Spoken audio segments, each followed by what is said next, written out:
I was asked to give something like a 15-20 minute introduction review of the main points, and then since both Rolf and Corrado wrote chapters, I'm sure they can comment their own insights and we'll have a discussion. Okay.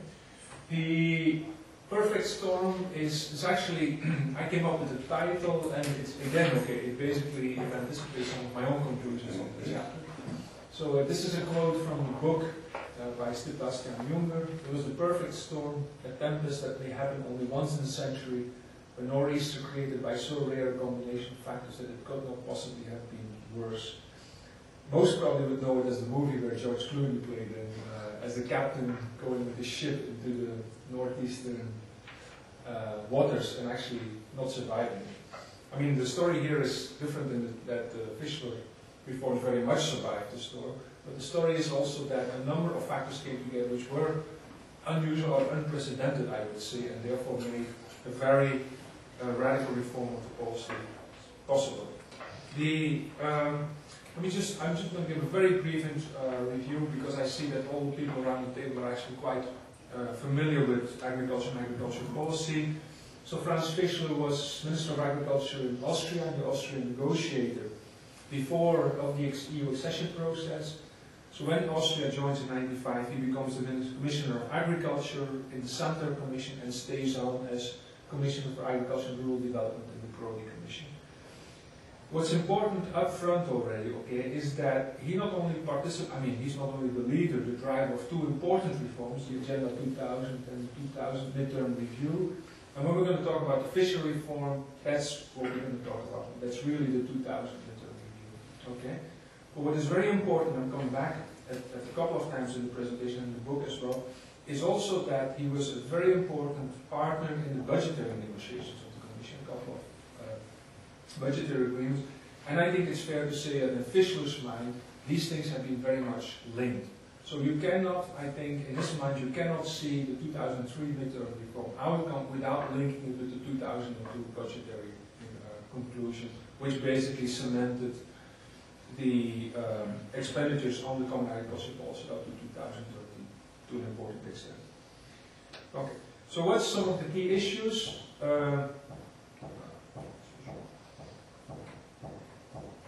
so really the key issues are, very briefly, whether the policies under the Fischler Commission constitute a radical change, yes or is it a radical reform, yes or no? And if yes, what were the reasons and what made them possible? In terms of whether they made, okay, were they radical or not? Essentially, the conclusion, I think, of the authors in the book is yes and no. Yes, they were radical because of the move to decoupling. That's really what everybody considers a very radical change in the common agriculture policy. Okay? In addition, CAP support will now be linked to environmental conditions, animal welfare conditions, the so-called cross-compliance. There is a much more strong emphasis on rural development, the so-called Pillar 2, and there were also reforms in the dairy sector. Where it is also, this is something which is my personal assessment, okay, I think they were also very radical for two reasons. One is that, and this was already there in Agenda 2000, I think, compared to reforms in the 1970s and 1980s, their reforms were introduced because one had to, there was no other way out. Okay, so basically they reacted to tensions and to problems, while I think the midterm review like Agenda 2000 is much more anticipating potential problems. I think that's a dramatic change. And the thing also, I think in 2003 reforms is really, I think to some extent, I don't know whether audacity captures the word, is the right word, but really nobody had expected Fischler to come up with such a dramatic proposals for change when he actually came out with it. And I think that was very radical as well. I'm just going to skip this, other people said, well, some elements of the 2003 reforms were much less radical because essentially there was the actual spending, despite all the words and emphasis on it, was quite limited, actually was reduced later. There was no redistribution among sectors, among countries, right? There was a limited cuts in tariffs as part of the agreements. And then there were a couple of basically Fischler had to give in on a couple of points, such as capping of subsidies to basically under pressure of the grids, etc. I'll come back to that.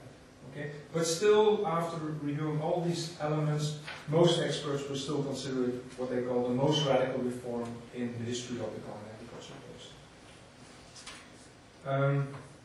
I think what's also interesting is that, also to again on this point of being radical or not, and when Fischler came out, or his team came out with the proposals, they were received with shock by those who did not want to reform or did not anticipate reform. Okay?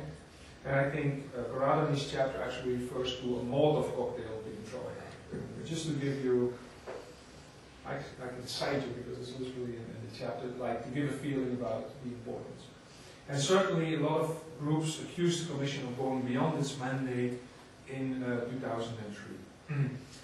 What's very interesting, okay, which is something I always found, was that if you go, I mean at that point I was following the proposals quite closely, and if you would read in 2001, 2002, Fischler gave a couple of talks, wrote an opinion piece in the Financial Times, and if you read that, okay, almost all the elements are there.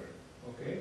He is announcing it, and it's quite interesting to see how a lot of people are reacting with shock when actually the proposals are something he has been announcing for a while. So it must have been a lot of psychology as well that people did not really think that Fischler would actually dare to come out with this type of things. Okay, but I think my colleagues here can comment on that. Then, important, so I'm still talking about leading up. If you put yourself back in 2001, when the thinking was very much on its way on it, I mean, it's a very complicated situation that the Commission people face. There's all kinds of things going on. Enlargement negotiations are still taking place. The WTO negotiations are kind of getting going, stopping, going again. The budget, there's a lot of discussions of really cutting the budget for the Common Agricultural Policy. From the Minister of Finance, the Sapir report is coming out around that time. And all these things interact. Okay? So how do you deal with all that? So it's a very complicated thing. Then there's a lot, several the pressures for reform is things like enlargement, although Agenda 2000 has done a lot already. There is still uncertainty whether it's enough, whether more has to be done. There's WTO negotiations going on, everything with arms negotiations, there's talk about doing something with Mercosur. Okay? And then there is the dioxin crisis in Belgium, there is the mad cow disease starting in the UK and spreading over, there's the BSE crisis. And all these things put a lot of pressure on. I mean, we cannot go on with this agriculture as we know it. And these things are, I say here, interlinked through the market effects and through the budget. And a point which I'm going to emphasize later as well is, I think, specifically in Fischler's mind, or his team, is that they're also linked in some kind of in a political way, in the sense that the Common Agricultural Policy, as we have known it, is losing legitimacy in the wider public. Okay?